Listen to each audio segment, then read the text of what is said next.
It's round 11 review time of the AFL 2025 season. It was a big weekend of football. We got all 9 matches to review today. So sit back, enjoy. This is the All Aussie Rules Football Podcast.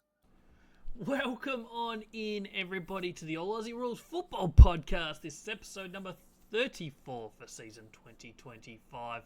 And we have a round 11 review episode coming your way today. Big weekend of football, some important results for a lot of teams. We're going to be going through all of that today as we do every Monday. It's our wrap-up episode from the weekend. Before we jump into those games, don't forget to like, comment, subscribe, all of those things. Whether you're on Apple Podcasts, Spotify, or YouTube, make sure you hit that follow button. Also, little side note this week, it is mid-season bye time for multiple teams coming up this weekend and in the next 5 or 6 weeks. So as each team gets to their bye, we're going to be releasing mid-season review videos for every team on the YouTube channel. So go check that out. Hit that subscribe button over there. Hit that noti bell so you don't miss any videos. There's going to be a lot coming out over the next month or so. So make sure you check them all out. I personally think these are the best content I do, is my pre-season, mid-season review videos. Go check them out. They'll be dropping this week, the first bunch. So there's 4 teams with a bye this weekend. We've got Carlton, North Melbourne, Port Adelaide and the Bulldogs. So all of those videos will be going live on the YouTube channel this week. I think Bulldogs will be going Tuesday. Port Adelaide will be... No, Carlton will be Wednesday, Port Adelaide will be Friday, and North Melbourne will be Saturday. So check all of them out. There's going to be plenty of good content. We're going to go through the best players so far this year for each team, what's going right, what's going wrong, a look towards what they've got left this year and where they can expect to finish based on a few things that we do. So make sure you check all of that out. Over on the YouTube channel. There's going to be a lot of content, and I personally think it will be good. So, yeah, that's enough of that. Let's jump into the actual review of this weekend's football, and we led off on a Thursday night with the Bailey Smith Cup. It was Geelong, it was Bulldogs, it was GMHBA Stadium. It was Builders' game of the round. We suggested it was going to be our game of the round, and looking back, it definitely was game of the round. It was a cracker. There weren't that many great games on the weekend, to be fair, but this certainly was an absolute ripper. 20 goals, 7 for Geelong, kicked very straight. Meanwhile, the Doggies 16-17, lose it by 14 points. Just kicking too many behinds, in all honesty, for the Doggies, especially hitting the post. I think they hit the post 5 times this week, which is like the second time they've had 5 or more posters in a match this season, which is crazy. How different their year could be. Obviously, as I just mentioned, we're going to be doing a mid-season review video this week, so they'll be going live tomorrow or today, depending when you're watching this podcast. So there's going to be plenty of Bulldogs content. So for a full wrap-up of their season so far, make sure you check that out. But in terms of this game, they certainly will be disappointed that they wasted opportunities, because they could have won this one. There's no doubt about it. It was a close game. It was one that went to the wire, really. Geelong kicked a couple late.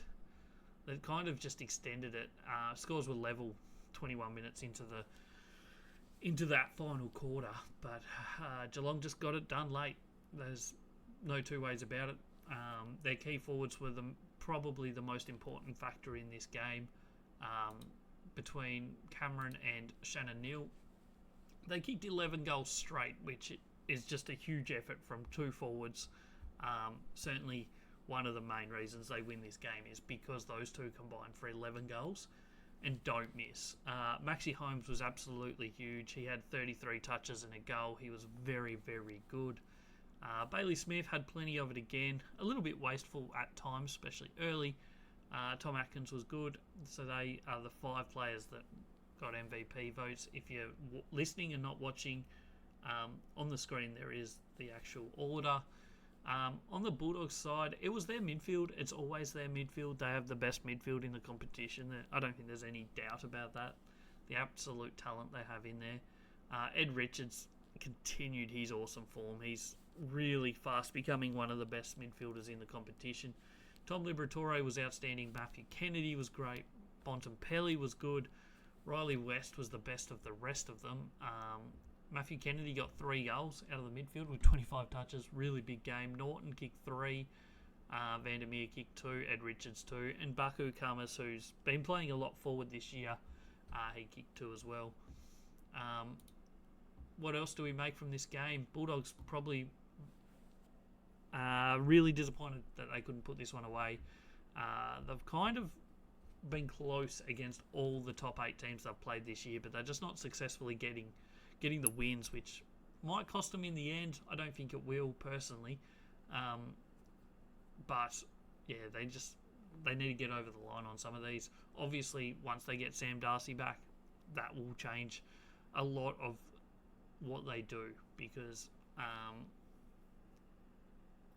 he's a key thing. He was their reason, their main target, the one that got them out of so much trouble early in the season before the injury.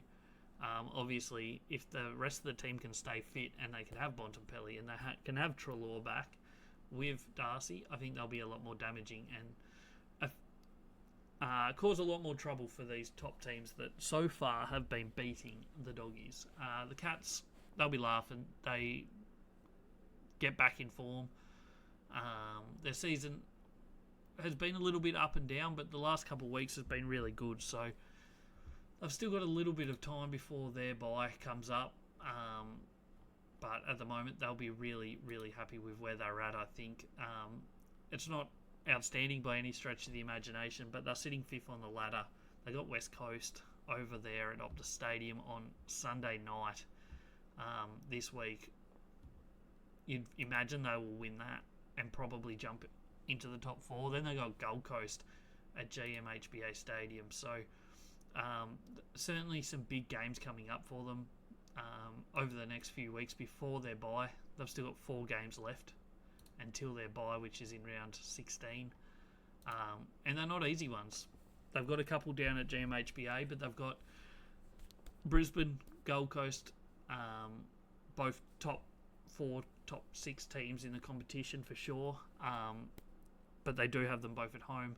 And then they got Bombers and West Coast, who obviously are lower ranked teams, but a really big chance for Geelong to make a statement. If they can win 3 or 4 of those games heading into the bye, they'll be absolutely wrapped. They'll be right in contention of that top 4, and then they've only got like a 7-week stretch after the bye heading into finals, so they can really set up the rest of their season with a big 4 weeks coming up. Moving on to game number 2 of the weekend was Essendon Richmond. This one was Dreamtime at the G. What do we make of this one? It kind of went the way we expected. Neither team outstanding. Essendon copping more injuries. Seems to be the curse of the Bombers at the moment. Every week they just have more and more players going down. They were a class above Richmond. There's no doubt about it. They kicked away from it. They always kind of felt in control, even though in the third quarter Richmond did hit the front. But it always kind of felt like the Bombers were the better team out there. And they did kick away eventually. Late, they end up winning it by 23 points. The team rating looks like they absolutely dominated. And that's because the stat sheet says they dominated. They had 100 exactly extra disposals than Richmond in this. They had 7 extra inside 50s. They had 22 extra clearances, which is just mad numbers. That's their best return of the year for the Bombers. Granted, it's against Richmond, so they should be putting up really good numbers. Uncontested footy was just one-way traffic. It was all just the Bombers. The one thing that Richmond did really well, they've kind of been pretty good at it all year, is forcing turnovers and not turning it over too much themselves. For a young team, they do that really well, and I think that's going to set them up well for future years, even if it probably won't have too much bearing this year. The Bombers did tackle really well. Obviously, previous years they have been a really good tackling team, so not that surprising, that stat there. Best players, I mean, Nick Martin was outstanding in this. He had 35 touches and 2 goals. He got 2 of their first 4 goals, I think, for the match. He was very important early. He was very important all the way through this game. Zach Merritt, he continued a great season. Obviously a down week the week before this. But certainly bounced back here. 37 touches, 7 tackles, really good. Sam Durham was really good as well. He had 26 touches and a goal. He was fantastic. Jai Caldwell, he had 11 tackles in this game as well as 29 disposals. He was good. Angus Clark, the debutant, he's the story of the day though for the Bombers.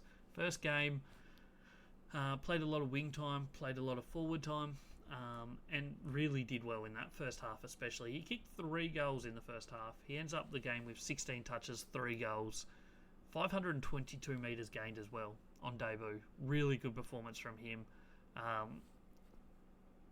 The Bombers have found a few good young players. This is, I haven't actually seen if he got the Rising Star nomination yet. Don't know if it's been announced, to be fair. But they potentially, this is going to be their 3rd or Rising Star nomination already for the year, if he does get it, which I assume he will. I'm not sure if it's been announced. Probably has. Just trying to see if the AFL website has updated it or not. Can't even find where it would be, but I would assume he probably will get it. Yeah, they've found some really good young talent. There's no doubt about it. Injuries are certainly going to hurt them this year. The fact that they're just a little bit off the best, like the good teams, but they are beating all the teams they should be, which is a massive positive sign for them, because I think historically over the last few years they kind of falter on some of these games against lower ranked teams, whereas this year so far they've got over the line, even though like the West Coast one they only just managed to get over. But it's a really good sign for them, I think. As this team develops over the next 2 or so years, they certainly have some good building blocks if they can stay fit, healthy. It will be interesting times. They are really struggling injury-wise at the moment, though. I think I heard potentially they're going to be taking 4 players in the mid-season draft, which is on Wednesday, and maybe even looking at playing them on the Thursday night. They're talking with the AFL. Haven't heard the latest on that, but they potentially could have some players that aren't even in their system yet playing on Thursday night, which would be crazy, but at the same time, they're losing players week in, week out at the moment, which is absurd. Richmond, they also lost a couple players. Sam Lawler, he's out for like up to 6 weeks with a hammy. He's had a good start to his career. He was pretty quiet. He played basically full forward in this one. He did kick 2 goals from his only 2 touches, but he's going to be missing for a little bit. You put him on ice anyway. You make sure he comes back fit, because it's all about development for him at the moment. Taranto was good. Hopper was good. Ralph Smith, McCoofy, and Nick Floston all in the votes. Brownlow votes, I've got Nick Martin 3, Zach Merritt 2, Sam Durham gets the 1. Don't think we mentioned Geelong votes, but they went Max Holmes 3, Ed Richards 2, Jeremy Cameron 1. Moving on to Saturday football. This was Carlton GWS. It was at Marvel Stadium. What do we make of this one? Carlton going into the bye. It was disappointing for them, let's be fair. They lose this one by 28 points in the end, and it kind of felt that way most of the way. Carlton started okay in the first quarter, but from just before half-time right through to the end of the game, GWS just controlled it. Toby Green in his 250th was best on ground. He played outstanding. He's had a really good season so far this year. It's been a little bit up and down, but more ups than he'd had last year. Last year was a bit of a down year for him. There's no doubt about that. He was still really good last year, just a bit down on his best. But this year he seems to be right back up to his best. So, yeah, I gave him best on ground. I don't think there's too many people that argue with that. 28 touches, 3 goals, 3. 6 clearances. He was really good. Other MVP votes for GWS, Lockie Ash, Tom Green, Darcy Jones, Kieran Briggs. All really important in this game. Worth noting, Xavier O'Halloran maybe played one of his best, if not his best game of his career. He was very influential in the game. On the other side of the fence, for Carlton, Adam Chera, Sam Doherty, Paddy Cripps, Nick Haynes and Adam Sard were the 5. Brownlow votes, I went Toby Green 3, Sam Doherty 2, Tom Green 1.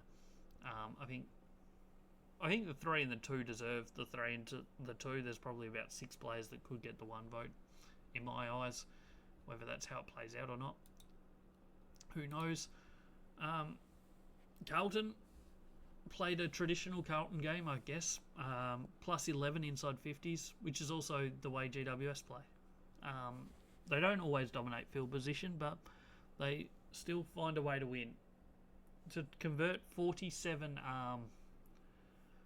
inside 50s into 110 points on the board is a really good effort from GWS. They'll be stoked with that. 17-8 is accurate kicking, but 47 inside 50s, 25 scores and 110 points. They will be really happy with that conversion rate. Meanwhile, Carlton had 58 inside 50s and only managed 82, 12 goals, 10. So that's the difference here, I think, the main difference. Carlton were good in the clearance game. They always are. They absolutely dominated the contested football area of this game, plus almost 40 contested possessions. But they just couldn't convert it into domination of scoring, in all honesty. GWS, who are a massively uncontested football team, they got smacked in that area last week. They brought it back into more their realm this week, going plus 18 in uncontested football. Still a bit lower than what maybe they usually do, but still pretty good numbers there. They were solid enough, both teams at turnover game. It was pretty similar to their usual average numbers. But yeah, that's basically this game. Don't know what to make of GWS yet. They're a bit up and down at the moment. One of the more inconsistent teams in the AFL, I think. Obviously, coming off that really poor performance against Fremantle the week before. They come back and win this one in Melbourne. It's a good win. It's one they needed. There's no doubt about it. It puts them back in the 8, if only by percentage. But they've got Richmond this week, so they've got a really good chance to bump that percentage up, get a couple wins in a row, and maybe get their season fully back on track. Carlton, as we said before, they're going into the bye. We're going to be doing their mid-season review video going out on the YouTube channel in the next couple of days. So check that out if you're a Carlton fan, or if you're another team supporter, check it out anyway. Give it some support, give it some love. I'm sure it will be a really informative, good video to check out. Saturday afternoon, this was billed as another possibility for game of the round. It was Hawthorn Brisbane at the MCG. I didn't see it going this way. I know it was a big game for Brisbane. It was an important week for Brisbane. But it was a bounce-back performance. There's no doubt about it. They'd drawn against North Melbourne 2 weeks ago. They then lost up at home against Melbourne. And then they go up against Hawthorn, one of the top teams in the competition, at the MCG. And they got the job done. And really looked like they were in reasonable control from just before halftime all the way through to the end of the game. It was an arm wrestle early, but Charlie Cameron was the difference in this one. His less than 5 minute spell before three-quarter time was incredible. It was, in actual game time, he kicked a goal at 22:41, at 24:12 and 25:43. So 3 goals in 3 minutes of real life time, so less than that of actual football time. That's an incredible performance, and just turned the game. 2 goals from the goal square and then a snap on the left, if you don't mind. That's what turned the game. It put them up by 23 points going into half-time. And then they just kind of managed that all the way through and finished off well in the final quarter. It was a really good performance from the Lions. There's no two ways about it. They'll be stoked. Brownlow votes, I went Lockie Neal 3, Dane Zorko 2, Callum Archie 1. There's a whole range of players that could get votes here. McCluggage, Charlie Cameron. I think clearly the best 6 or 7 players on the ground were all Brisbane players in my eyes, and that's probably the main difference here. Was the top talent for Brisbane absolutely turned up, whereas the top talent for Hawthorn did not stand up in this game. We look into some of the players' numbers, I guess. Zorko had 33, Lockie Neal 32, Calamachi had 20 touches, 4 goals. Charlie Cameron, as we said, kicked those 3 goals in 3 minutes. For Hawthorn, Carl Armon had 29 touches. He might have been their best player. Morrison was good. Connor McDonald kicked 3 goals from 20 touches. But overall, I think Hawthorn underperformed massively here, and Brisbane made them pay. So votes MVP-wise, Lockie Neal, Hugh McCluggage, Charlie Cameron, Dane Zorko, Callum Archie for the winning team, Brisbane. And for Hawthorn, the best 5 were Carl Armon, Josh Weddle, Josh Battle, Harry Morrison, and Blake Hardwick. Just don't worry about that typo there at the end of Blake Hardwick's name. There is no E at the end of his name. Anything else worth mentioning from this game? Inside 50s were pretty level, +2 for Brisbane. First time this year that Hawthorn has not won the free kick count. They didn't win the game. Fancy that. Don't think they're linked, but you just never know. Clearance game. +7 centre clearances for Brisbane, +10 stoppage clearances. They controlled it out of the middle all day. Lloyd Meek dominated the tap work all day, but Brisbane midfield just got the job done. Clearance after clearance, and that's probably the difference here. They had first touch on the ball. They didn't look after it as well as perhaps a traditional Brisbane team would, but they did enough with it. They looked after it well enough in the end to convert enough shots, get enough shots and convert them more times than not. 14 goals, 9, they'll be happy with that return. It was a really good win for them, a much needed win. After a couple down weeks for them, that puts them back comfortably in second on the ladder, only half a game behind Collingwood. They've got Essendon coming up this week. Not an easy game, but certainly not the hardest either. It should be. There's no easy games in the AFL, but you'd imagine they walk away with that win and just keep that pressure on Collingwood up the top. It'll be interesting to see how that plays out. Meanwhile, Hawthorn, speaking of Collingwood, they play Collingwood this week. They have a good record against them as well. After back-to-back losses for the Hawks, it's an important week. They lost to the Suns up in Darwin. Then they lost to Brisbane, so 2 of the top 3 teams in the last 2 weeks. And now they play the other one of the top 3 teams this week in Collingwood. Hugely important game for them. While it's not season-ending to lose 3 in a row at this point of the year, it certainly will restrict their momentum. They need to find some form. And in all honesty, I know Collingwood are on top of the ladder, but this is a really good opportunity for them to prove to themselves that they can compete with those top teams, that they can beat them.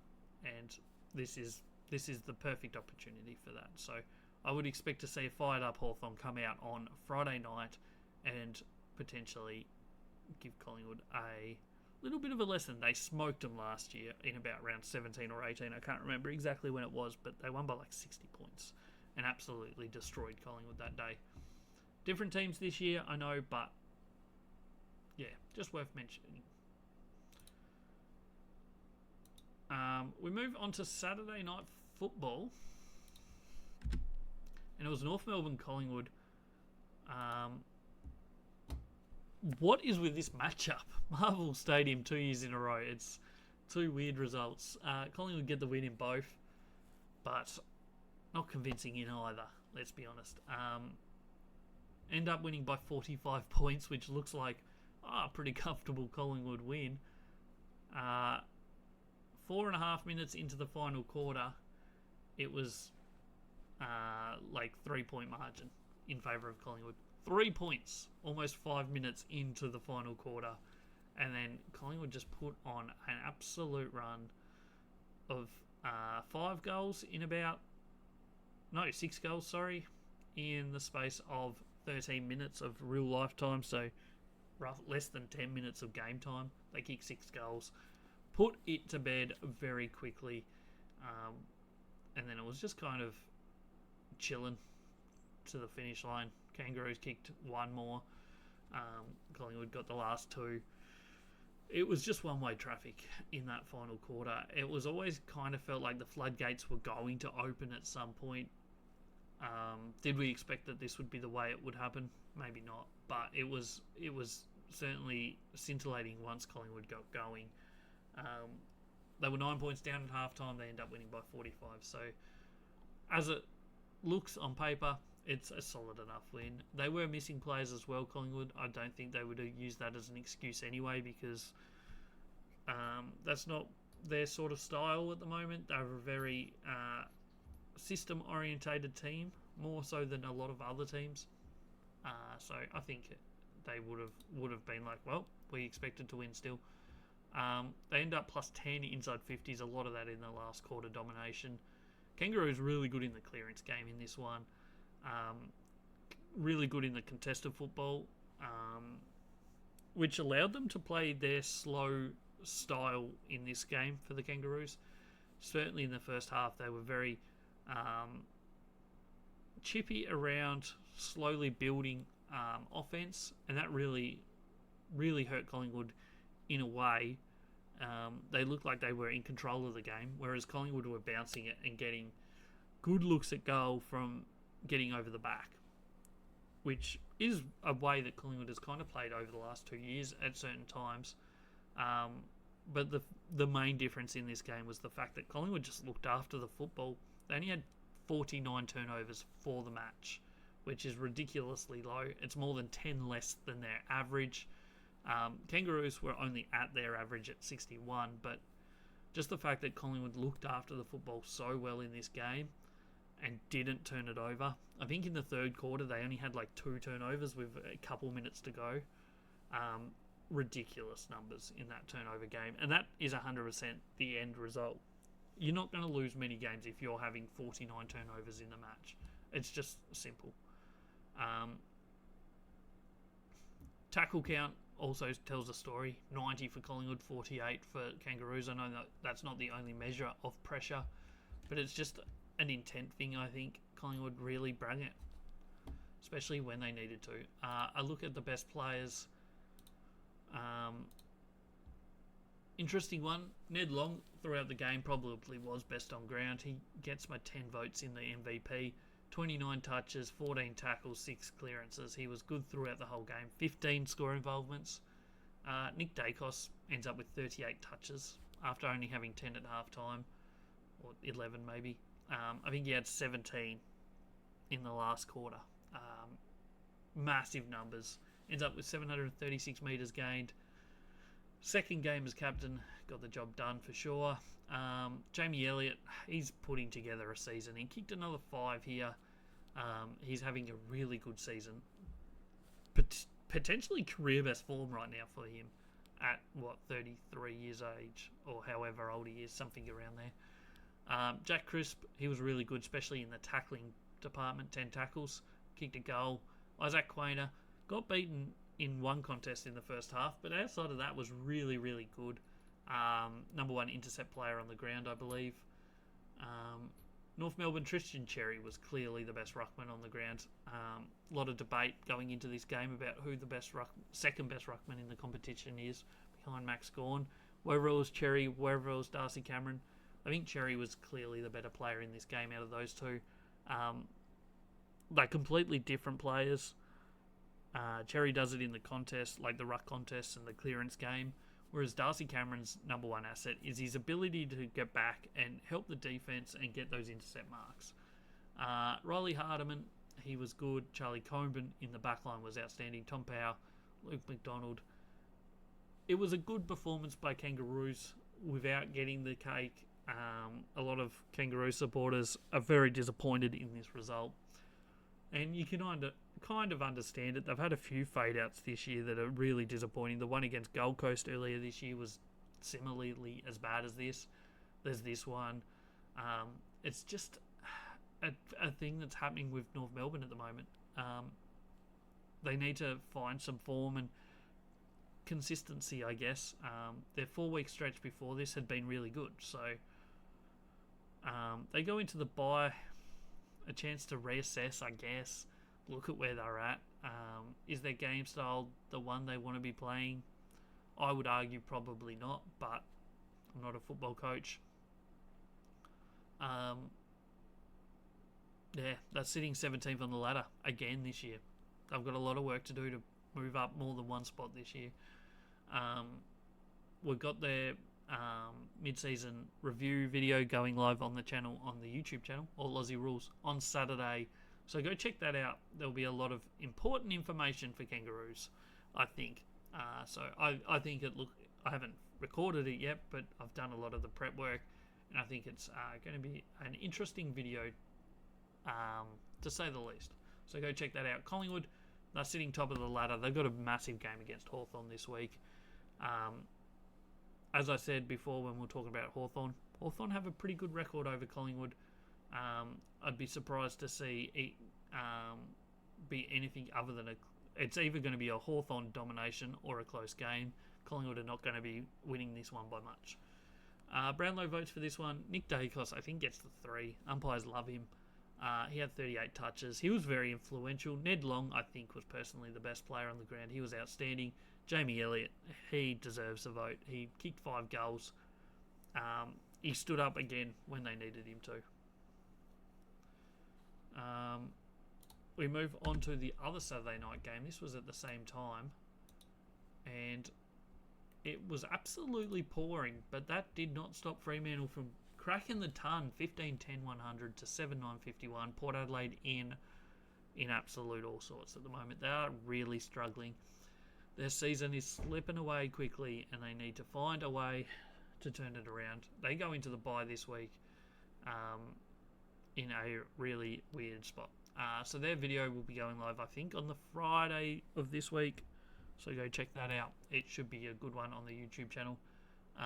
But to talk about this match, it was another one that was kind of tight for the first half. It was only 8-point margin at halftime. But Fremantle just, the wetter it got, the better they got, in all honesty. By three-quarter time, they were 32 points up. It was pretty much over. And they just kicked away again in the final quarter. To win by 49 points, they'll be absolutely wrapped. Get their season flowing a little bit better. It's been a bit hit and miss so far, but their last 2 weeks have been really good. Obviously, the GWS win over in Sydney, and then followed it up with a really good win here against Port Adelaide, who did beat them last year over at Optus Stadium. So, couple losses in a row, couple bad losses in a row,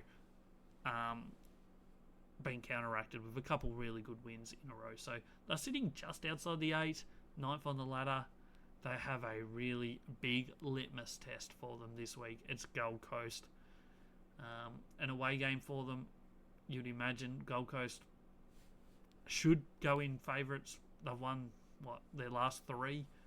Fremantle in good form. It should be a cracker.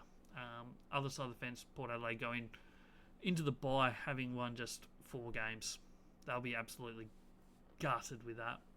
They finished 2nd on the ladder in the home and away season last year, and right now they're 15th on the ladder. And it's hard to see them finishing above 12, even if they were to play a really good second half of the season.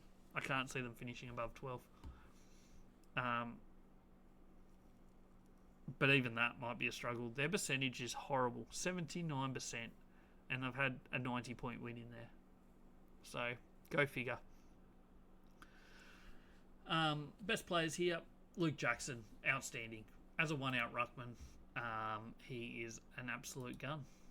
I've been a little bit critical of him over the years, but as a one-out ruckman, it's his best role. There's no doubt about it. He's not a forward.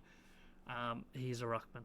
21 touches, 1 goal, 8 clearances. He did everything he needed to.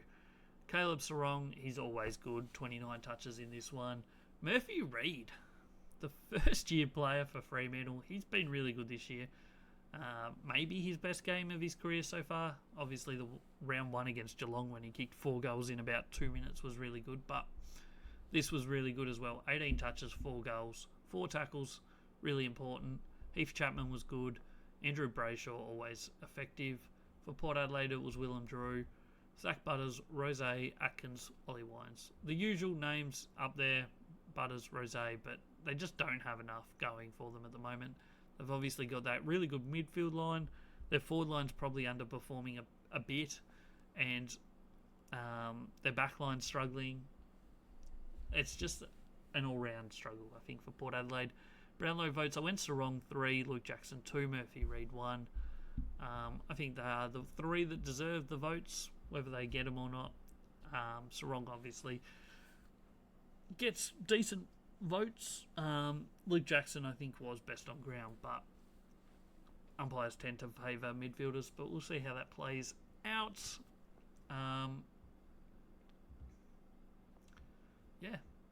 Do I have anything else to say about that game? No, I don't think so. So we'll move on to Sunday football. It was Adelaide West Coast, and this was never looking like being the best game to watch, and that is how it ended up. First quarter, West Coast put up a bit of a fight, and I was like, here we go. Maybe they're going to be okay here. Even at halftime, they're only 17 points down, but late in the third quarter, it was put to bed pretty quickly, and end up winning by 68 points to the Crows. Or 66 points, sorry. Don't know where I got 68. Just a clean, dominant performance in the end from Adelaide. Did what they needed to do, did what they've done to a lot of lower ranked teams this year, and that's punished them offensively. They've scored some big scores against some of the bad teams, or the lower ranked teams. They need to find a way to start beating the top ranked teams. They're getting close to them. Lost to Collingwood by 10, lost to Gold Coast by like a point or whatever it was. Have they lost to any other top teams? Maybe. But they just need to start getting over the line in those games, and they genuinely would be a top 4 and a top, like a grand final contender if they can start beating some of the top teams. But they got the job done here where they needed to. A look at the next week for both teams. Adelaide have Sydney next week. Another opportunity against a team that's currently much lower than them. So you'd imagine. Can't see them putting 120 points on the board against Sydney, but you never know. Maybe they do. I guess Melbourne scored pretty highly against Sydney on the weekend, so you never know. But another good chance for them to get another win, which would make it 4 out of 5 for the Crows. They're sitting 4th on the ladder at the moment. It's going to get really tight and up there in that top 8. There's no doubt about it. I feel like it's just going to congest even more throughout the next 5-6 weeks. So every win is very important at the moment. Meanwhile, West Coast, they'll last on the ladder. They've got Geelong this week. It is a home game for the Eagles, but you don't have much faith in the fact that West Coast will be competitive in that. They just aren't showing much. I know they did win the week before against St Kilda, but we don't really rate what St Kilda have put out there over the last 5-6 weeks either. A look at the best players. So Jordan Dawson, he got the 10 for the best player on the winning team. He was outstanding. 2 goals, 3 could have been even better. 27 disposals, 9 tackles, 8 clearances. Fantastic game. Riley O'Brien was outstanding. Probably his best game of the year. Joshua Richelli kicked 5 goals from 16 touches. Really good forward pressure game that he got rewarded with. Sam Berry was really good. And Thilthorpe could have had a big game. He had 17 touches, 7 marks, 2 goals, 3. So a few wasted chances for a couple players there, Dawson and Thilthorpe. Over on the other side of the fence, look, the best West Coast player was probably about 10 for 11th best player on the ground. Adelaide just controlled this game all the way through. But the best 5 players for the West Coast Eagles were Jack Graham, Tyler Brockman, Liam Duggan, Oscar Allen and Harley Reid. Liam Ryan kicked 0-4 in this game. He could have been a difference maker, but in the end, just a little bit off. Brownlow votes, Jordan Dawson 3, Joshua Richelli 2, Riley O'Brien 1. I think those 3 were the best 3 players on the ground. I think Dawson gets the 3 for his 27 touches, 2 goals. I think the other two were the next best two players. Whether they're the ones that get votes or not, I guess we'll see. But that's how I saw it. Any important team stats that we should look at? I mean, +9 inside 50s. They controlled the ground most of the night, or afternoon, sorry. Plus 104 in disposals. West Coast had just 282 disposals for the match, which is pretty low. Plus 10 clearances for Adelaide. Dominated contested, dominated uncontested. Controlled the turnover game as well, did the Crows. So they not only were getting the ball first out of the contest, out of the stoppages, but they also looked after the ball better than West Coast, which is just not a good sign if you're on the wrong side of that stat, because you're just not getting much of the football, are you? Adelaide will be stoked with that. Perhaps a lot of the stats make it look like they should have probably won by more than they did, but in the end, they did what they needed to. There's no doubt about it, and they'll be reasonably happy with that. We move on to the second last game of the round. It was Melbourne-Sydney at the MCG, and boy oh boy, was this a little bit of a blowout in the end. Melbourne smoke the Sydney Swans by 53 points. What do we say about the Swans? I don't know, but it kind of always felt like Melbourne were in control of this. They were 22 points up at half-time. Consolidated it through the third quarter. At half-time, they'd kicked 6-11 as well, so they were 22 points up. They should have been further. They'd had 17 scores to Sydney's 5 at half-time. And then in the second half, they really turned it on and managed to kick straight. They end up kicking 13-6 in the second half. The final quarter turned into an absolute goal fest. Melbourne kicking 8-2, Sydney kicking 5-3. So 13 goals kicked in the final quarter. Blew the game wide open as both teams kind of just went attack mode. Ends up being a high-scoring affair, but Melbourne just got the job done. Fantastic performance from them, no doubt about it. No matter which way you look at it, they were really good in this. They go to 11th on the ladder. They've won 5 of their last 6 games. Their only loss in that period came 3 weeks ago against Hawthorn. Not a bad loss. Their season starting to turn around. Their percentage still needs a bit of work, but as I've been saying for the last at least 3 or 4 weeks, maybe even longer, don't write them off. They're a genuine chance to play finals football in my eyes. Any of these teams above them start to drop off. I mean, obviously you expect them to go above Essendon, just based on Essendon's injuries and just the fact that I think Melbourne are the better team, even though Essendon did beat them 6 or 7 weeks ago. So that gets them to 10th. But any of the other teams above them even falter a little bit. Melbourne are going to potentially be there to pounce. I was saying last week or the week before, their season so far is very reminiscent of Hawthorn of last year.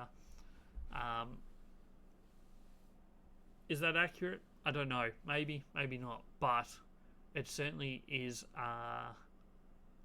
starting to be similar-ish in results-wise, at least.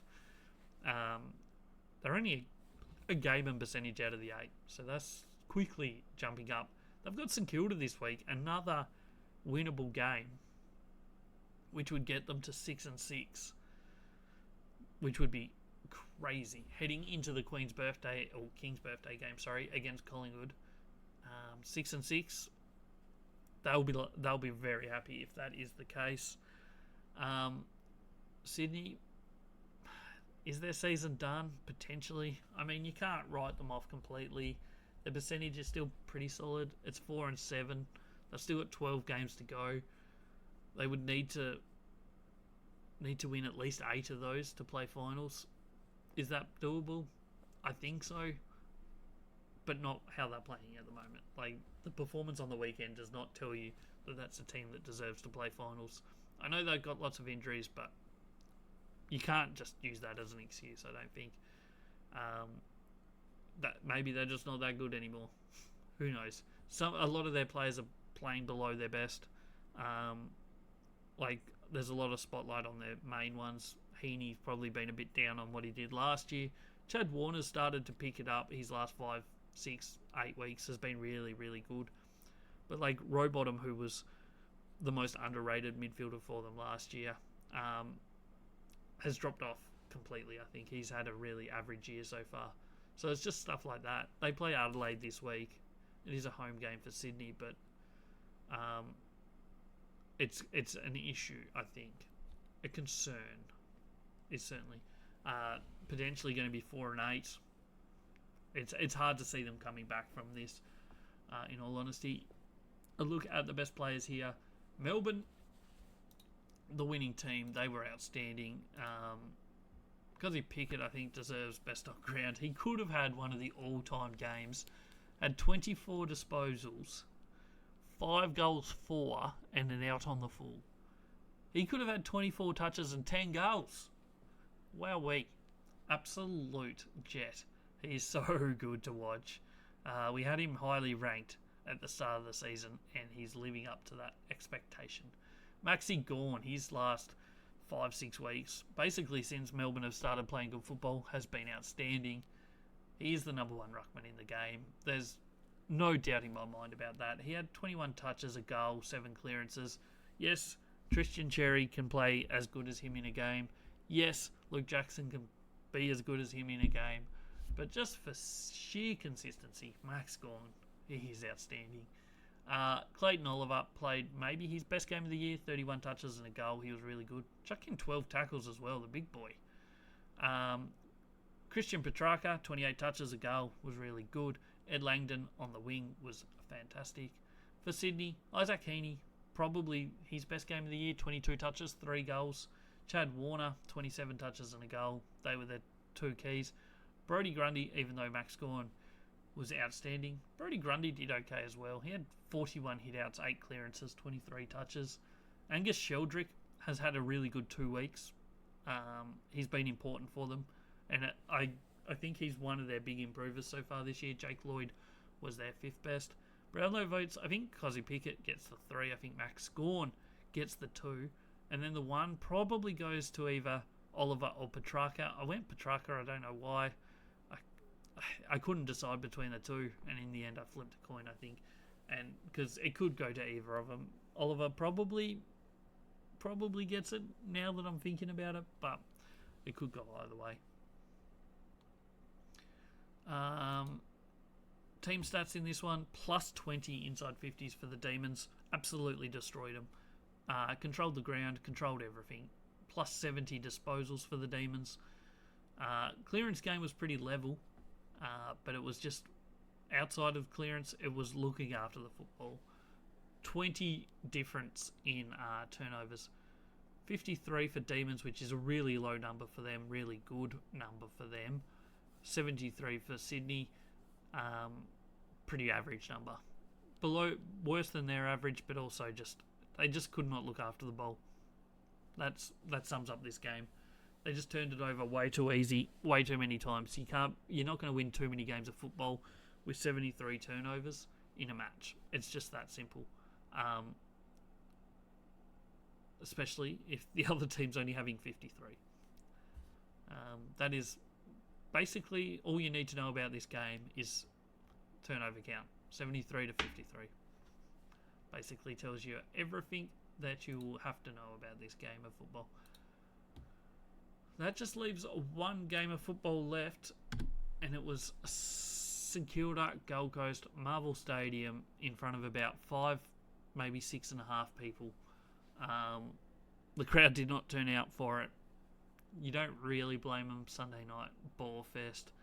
It was a rematch of the most boring game of football of 2024. And look, it wasn't as bad as that. It wasn't fantastic though. St Kilda lose it by 19 points. Last year they won by a couple points. 8 goals, 13-61. They wasted their chances. Gold Coast took their chances, 12-8, 80. It was a game where Gold Coast got away in the first quarter and basically just held on. 18 points up at quarter time. Kicked away a little bit in that second quarter to lead by 29 at half time. St Kilda fought their way back in, only down 19 at 3/4 time. Ended up obviously still 19 points down at the end. So, yeah, first half, they blew it. St Kilda, no doubt about it. I think Gold Coast were the best team in the game. They played better football, but it was just a dour game. Gold Coast have Fremantle this week coming up. Big, important game for both teams. You'd have to think Gold Coast will probably win it, but Fremantle is starting to play some better football, so you never fully know, do you? And on the other side of the fence, St Kilda, they have Melbourne. It's going to be a tough game for them. They've won 1 out of 5 games, St Kilda. Melbourne are the reverse. They've won 4 out of 5. 5 out of 6, actually. You'd have to think Melbourne are going to go in favourites and should win that one, you'd think. You can never be fully certain, but they certainly look like the better team going into that game. It is at Alice Springs, so it doesn't really favour either team, I don't think. Melbourne have probably played there more, but Melbourne was shocking there last year against Fremantle. So who knows, but certainly on paper, it looks like a tough one for St Kilda. I mean, there's not going to be that many easy games for them, let's be fair. A look at the team stats in this one. St Kilda had more of the football, just did nothing with it. 30 extra touches, 12 less inside 50s. It's boring football. It's what Ross Lyon does whenever the team has had a bad loss. He turns it into boring football. It's what he's always done, and he does it even more so now at St Kilda. It means the team doesn't get blown out. Also means that they don't win, and they're horrible to watch. But it's a tactic. I don't see it working for them. But stoppages +2 for Gold Coast. Turnovers, St Kilda barely turned it over. To be fair, they did look after the ball well, but it was just boring football. You don't want to be having that much more of the football. I mean, it's only 30 touches, but 30 touches is still quite a bit in modern football. Just to have 12 less inside 50s seems like a really poor conversion rate, that in my eyes at least. Best players for the winning team, Noah Anderson, back-to-back best on grounds according to my numbers. He had 11 clearances, 36 touches. He was really, really good. Matt Rao, 24 touches, 15 tackles. The big boy loves a tackle. Jared Witts was really good in the ruck. He was, in my eyes, the best ruckman on the ground. Beat Rowan Marshall convincingly. I think Miller was good, and Joel Jeffrey was also good. They shared around the goals. Did Gold Coast? Well, both teams did, really. But Ben Long got 3, Ben King 2, Ben Ainsworth 2. So the 3 Bens combined for 7 goals. All singles after that. St Kilda-wise, Cooper Sharman kicked 3. He's putting together... I've been big on Cooper Sharman since last year, and he's really starting to show some good signs. Jack Sinclair had a lot of the football, 29 touches and a goal. Nashaya Wangani Malira, he's been outstanding this year, 36 touches and a goal here again. Jack Steele, 33 touches and a goal. A lot of touches between those 3 players. Did they always do much with it? Who knows? Mitch Owens, I think he actually was the most impressive St Kilda player in this game. 25 touches, 2 goals, 2. Showing some really good signs over the last fortnight or so. That he could be anything as a footballer. So keep an eye on him. And as I said, Cooper Sharman, 13 touches, 3 goals, 3. Brownlow votes for this one. We went Noah Anderson 3, Nashaya Wangani Malira 2, and Miller 1. That one vote could go to any one of about 7 Gold Coast players. Or even maybe Steele or Sinclair from St Kilda. So who knows. But I think Noah Anderson was best on ground. In my eyes at least. I don't think there's much else to talk about in terms of that game or any of the other games. That's how the weekend finishes. The ladder has Collingwood on top, Brisbane 2nd, Gold Coast 3rd, Adelaide 4th. That would be an interesting top 4. Collingwood Adelaide would be very big. Brisbane Gold Coast, Battle of Queensland in a qualifying final would be massive. Geelong 5, Hawthorn 6, Bulldogs 7, GWS 8. Also, that would be interesting. Geelong GWS, rematch of a big game from 2 weeks ago. And Hawthorn Bulldogs, rematch of last year's elimination final.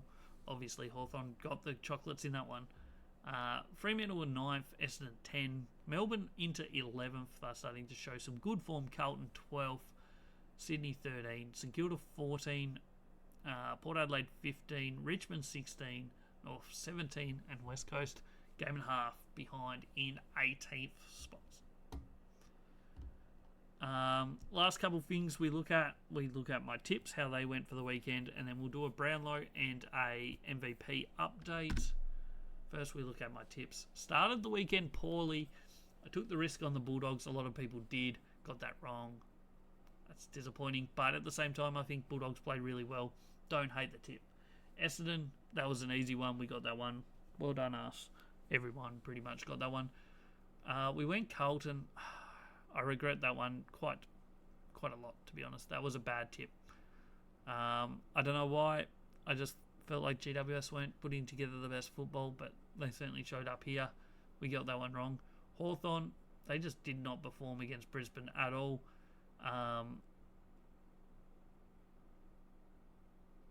It's weird. I've just realised I only put 8 margins and not 9. Anyway, that doesn't matter. Collingwood, they got the job done against North Melbourne. Wasn't convincing, but they certainly got the job done. Fremantle were outstanding against Port Adelaide. Adelaide got the job done as we expected against West Coast.